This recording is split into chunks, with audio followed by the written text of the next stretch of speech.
సంవత్సరాల తరబడి ఎన్ని మందులు వాడినా మీ మోకాల నొప్పులు తగ్గట్లేదా? ప్రాణ పెయిన్ క్లినిక్ లో అత్యాధునిక చికిత్స.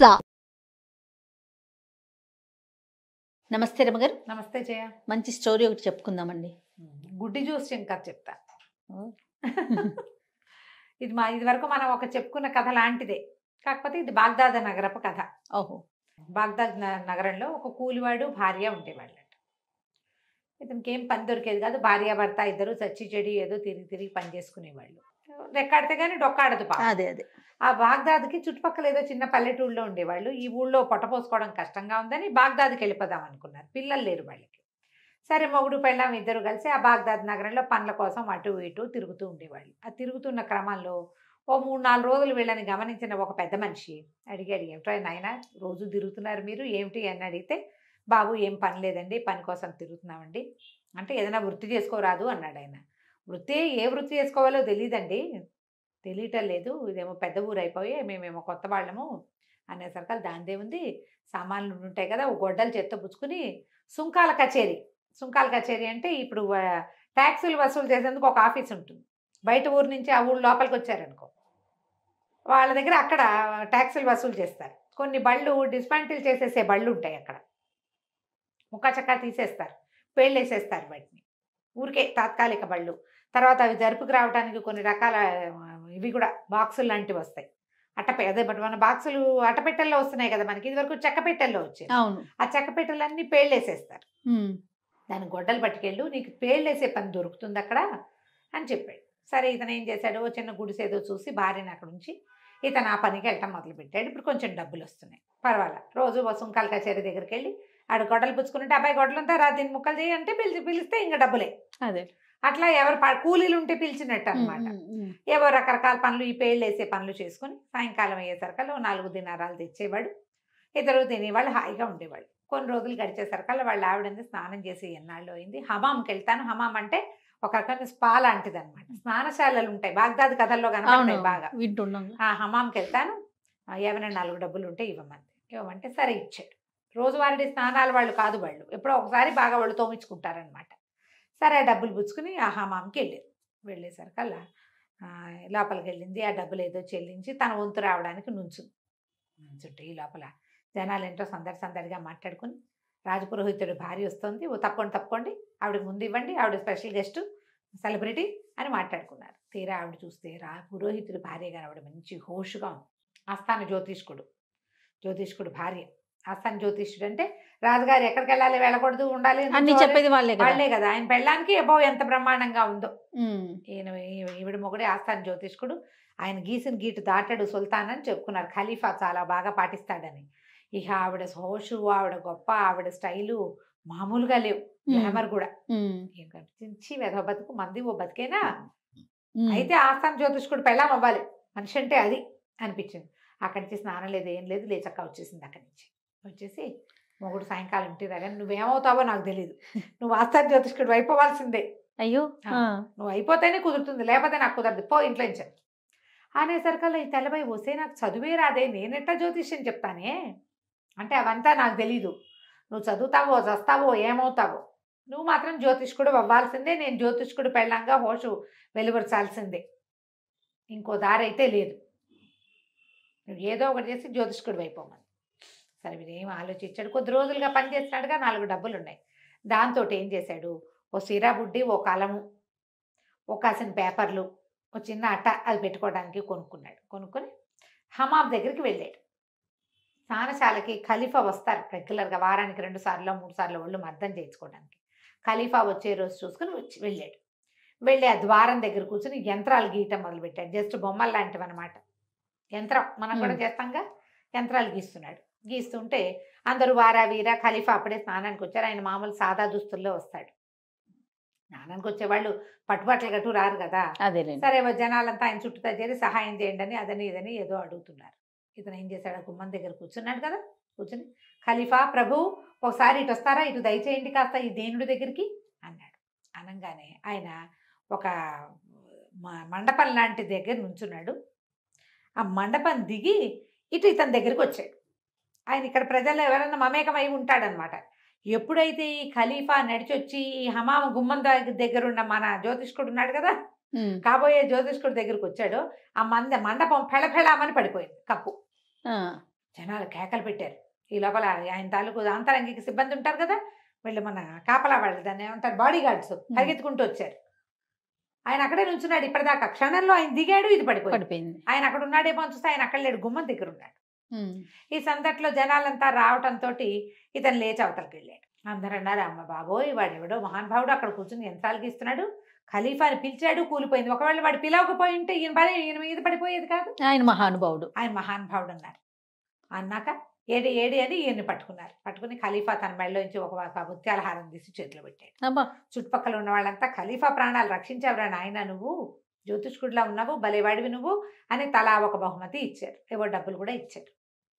అవన్నీ పుచ్చుకుని ఇంటికి వెళ్ళి వాళ్ళ ఆవిడికి చూపించాడు. చూసావా ఎన్ని బహుమతులు వచ్చాయో, ఇక ఈ హారం వచ్చి ముత్యాల హారం మెళ్ళ వేసుకో అన్నాడు. అనగానే ఆవిడంది, ఈ బహుమతులు సరే, బహుమతులు కుదరవు, నువ్వు జ్యోతిష్కుడు అయితేనే కుదురుతుంది నాకు. ఇంకా అదే పట్టు. బోడి బహుమతులు ఎవరికి కావాలి? ఆస్థాన జ్యోతిష్కుడు పెళ్ళాం అనేది ఉంది చూసావా, ట్యాగ్, అది కావాలి నాకు అనగానే ఉసూరుమన్నాడు ఈయన. ఏం చేయాలి?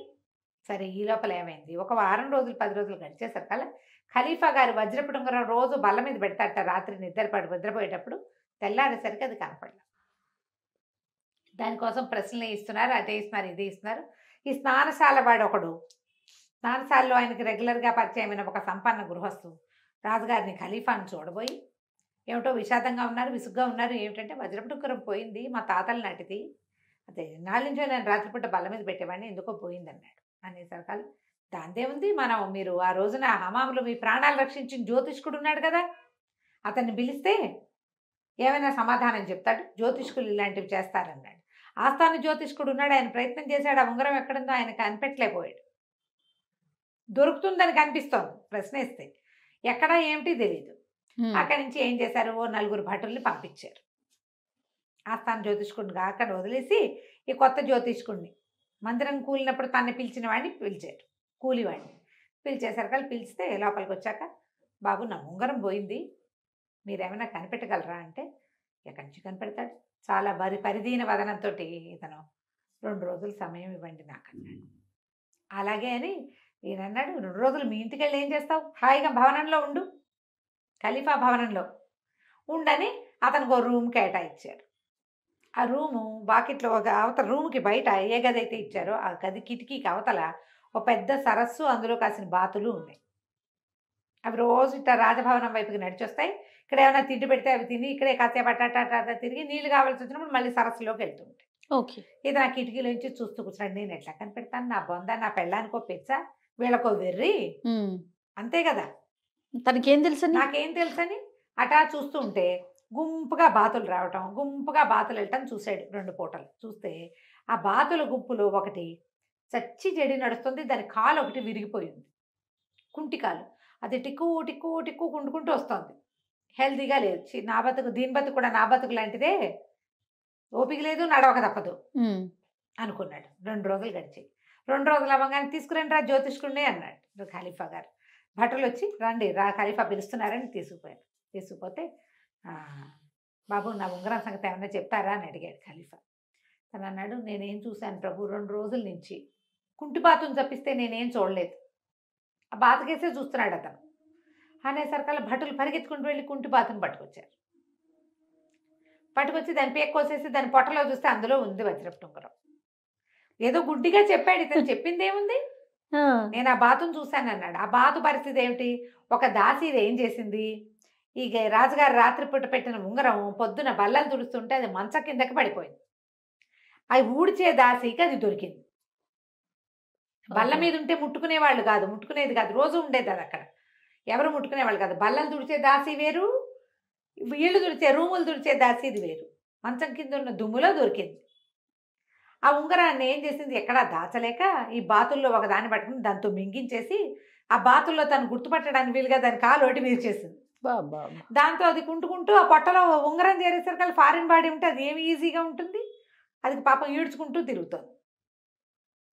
ఎప్పుడైతే బాత అన్నారో వెంటనే కోసేసారు దాన్ని. కోసేసరికి ఇంకేముంది, బంగారు బాత గుడ్డులాగా దాని పొట్టలో ఉంగరం దొరికింది. రాజుగారు ఆశ్చర్యపోయారు, ఎంతో సంతోషించారు, బోళ్ళని బహుమతులు ఇచ్చారు. మన కూలివాడ బహుమతులన్నీ మోసుకుంటూ ఇంటికి తీసుకుపోయాడు. ఇది చూడు అది చూడు అది చూడు అని అన్ని చూపించాడు. ఇవన్నీ గిఫ్ట్లు, నీకు పదవి వచ్చిందా రాలేదా అని అడిగింది ఆవిడ. బాగుందిగా, చాలా బాగుంది. ఆస్థాన జ్యోతిష్కుడు అయి తీరాలి నువ్వు. అయ్యింది, అవలా ఇంకా లేదా? ఎక్కడ అయ్యాడు? బహుమతులు ఇచ్చారు అంతే.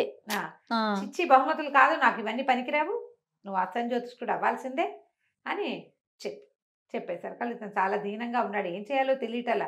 ఏదో కాకతాళీయంగా అది, కాకతాళీయంగా ఇది అయ్యింది. జ్యోతిష్యం మనమేం చెప్తాం. సరే ఏం చేశాడు, రాజుగారి దగ్గర, ఖలీఫా దగ్గరికి లోపలికి వెళ్ళడానికి తనకు అనుమతులు ఏర్పడ్డాయి. 2 సార్లు మరి రాజుగారి తాలూకు ఇవి అవసరాలు తీర్చాడు కదా, యాక్సెస్ వచ్చేసింది. యాక్సెస్ వచ్చింది. సరే లోపలికి వెళ్ళాడు. వెళ్ళినప్పుడు బాబు రండి ఏం చేయిప్స్ పెట్టమంటారు మీకు అని అడిగాడు ఆయన. నాకు ఆస్థాన జ్యోతిష్కుడు పదవిస్తారండి అన్నాడు. అనేసరికల్లా ఆయన బాగా ఆలోచించాడు. వీడు 2 విషయాలు చెప్పాడు. సరే వీడేం చదువుకున్న వాడిలాగా లేడు. ఆలోచించి ఖలీఫా వాడు ఎవడో వస్తున్నాడు సైనికుడు చూడండి అన్నాడు. ఒక సైనికుడు ఒక సంచి ఏదో పుచ్చుకొస్తున్నాడు, దాన్ని ఇట్లా సంకలో పెట్టుకున్నాడు. ఏదో వస్తువు తెస్తున్నాడు. వాడి సంచిలో ఏముందో చెప్పండి అన్నాడు. గుటుక్కుమన్నాడు వీడు. గతుక్కుమన్నారు, భయం వేస్తుంది అంతేగా. వాడి సంచిలో ఏమున్నాయో అనేసరికల్లా ఖలీఫా నేనేం చెప్పను ప్రభు, నేనేం చెప్పగలను. ఊరికే మీరు నా దగ్గరికి వస్తే ఏదో గోడు వెళ్ళబోసుకుందామని ఖలీఫా ఒకసారి ఇక్కడికి నా దగ్గరికి రండి దీని దగ్గరికి అని పిలిచాను. మీరు గట్టు దిగేసరికి మంటపం కూలిపోయింది, మీ ఉంగరం పోయింది. నేను ఆ బాతుల కేసు చూస్తూ ఆ కుంటి బాతు ఏమిటో దీనికి జబ్బుగా ఉన్నట్టుందని దాని కేసు చూస్తే అందులో ఉంగరం దొరికింది. ఈ కుందేలు ఎంత తప్పించుకున్నా వేటగాడి చేతే కదండి చిక్కుతుంది. నేనట కుందేలు లాంటి వాడిని అన్నాడు. అనగానే ఆ భట్టుడి దగ్గరకు వచ్చాడు. ఏముందిరా నీ సంచిలో అని అడిగాడు.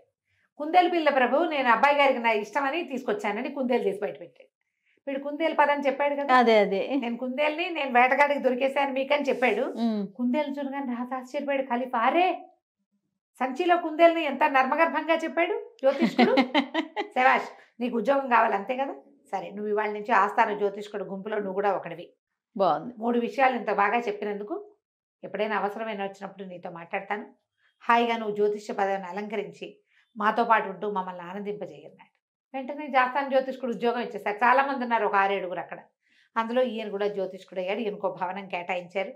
వాళ్ళ ఆవిడని తెచ్చి ఇందులో పెట్టారు. అప్పటి నుంచి ఈవిడు కూడా చక్కగా అలంకారం చేసుకుని హమాంకి వారం వారం స్నానానికి వెళ్ళేది. ఆస్థాన జ్యోతిష్కుడు భార్య వచ్చిందని జనాలందరూ పక్కకి తప్పుకునేవాళ్ళు. ఆమె ఏదైతే కోరుకుందో అది జరిగింది. చూసావా, లోపల గట్టిగా కోరుకుంటే ఇలాగే ఎలాగోలాగా అయిపోతాయి. ఇవన్నీ కథలేనండి. అంతే. భగవంతుడు మన ప్లాన్ ఒకటి, మాస్టర్ ప్లాన్ ఏముంటుందో మనకు తెలియదు. అంతే. కథ కంచి మనం ఇంటికి. బాగుంది రమ్మ గారు. నమస్తే. నమస్తే.